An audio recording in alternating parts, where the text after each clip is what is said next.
Le Premier ministre japonais Shinzo Abe a donné sa conférence de presse annuelle dans sa résidence officielle de Tokyo. Il a déclaré que le Japon connaissait une reprise économique depuis que son gouvernement est entré en fonction il y a 3 ans. Le Premier ministre japonais Shinzo Abe a accueilli les journalistes en revenant sur ses politiques économiques.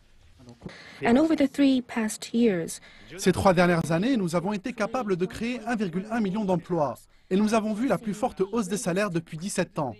Et l'économie est sur le chemin de la reprise. Nous sommes encore à mi-chemin, mais j'aimerais dire que nous avons été en mesure de créer une situation où nous n'avons plus de déflation. Shinzo Abe se montre donc très optimiste, voire trop peut-être. L'inflation japonaise est en effet proche du 0%. Sur le plan de la politique étrangère, le Japon se prépare à un sommet trilatéral avec la Chine et la République de Corée. Nous avons eu l'an dernier un sommet en République de Corée et les 3 pays entretiennent de très bonnes relations. Et nous espérons cette année avoir un sommet fructueux qui conduise à de réels progrès.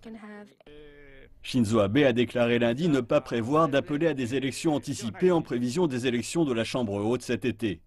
Il explique que conserver une majorité est sa priorité. Au sujet des élections de la Chambre haute, j'espère que tous les candidats seront réélus. Je pense que c'est naturel et je crois que c'est la responsabilité du président du PLD. En raison de la stabilité politique, nous espérons obtenir les 2 tiers des sièges. Le Premier ministre s'est également engagé à élever le taux de fécondité de 1,4 à 1,8 enfants par femme d'ici 2025, afin d'atténuer le processus de vieillissement de la population japonaise.